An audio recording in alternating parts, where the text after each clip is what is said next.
1 Samuel 26ஆம் அதிகாரம் 8ஆம் வசனத்திலிருந்து சேர்ந்து வாசிப்போமாக.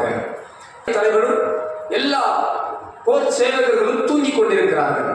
இதை தாவீதும் அவனோடு இருந்தவர்களும் பார்த்தபோது, இங்கே 2 பேர் மட்டும் இந்த இடத்துக்கு வருகிறார்கள். தாவீதும் அபிஷாயும் மட்டும் வருகிறார்கள். அவர்கள் வந்தபோது எல்லாரும் நல்ல தூங்குகிறார்கள். வசனம் சொல்கிறது, கர்த்தர் அவர்கள் எல்லாருக்கும் நல்ல அயர்ந்த நித்திரை வரப்பட்டு விட்டாராம். அல்லேலூயா. இப்ப பாருங்க, எல்லாம் அயர்ந்து தூங்குறான், ஒருத்தனை எந்திரிக்கல.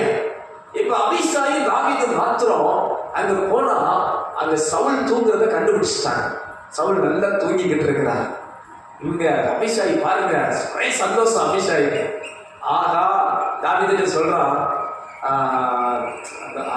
அன்றுடனே எஜமானே, இன்னைக்குதான் கர்த்தர் உங்களுக்கு வாக்கு கொடுத்த நாள் நிறைவேற போகுது.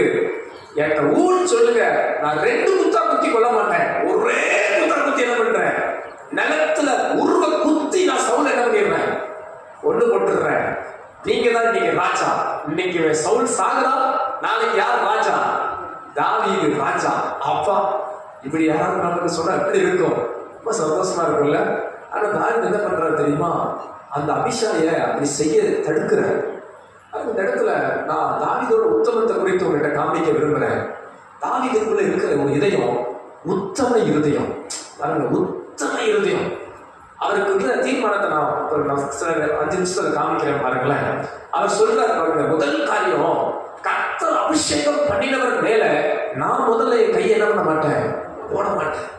கர்த்தரால் சவுல் அபிஷேகம் பண்ணப்பட்டிருக்கிறார். அப்ப நான் என் கைய சவுல் மேல நீட்ட மாட்டேன்ற ஒரு வைராக்கியம், உத்தம இருதயம்.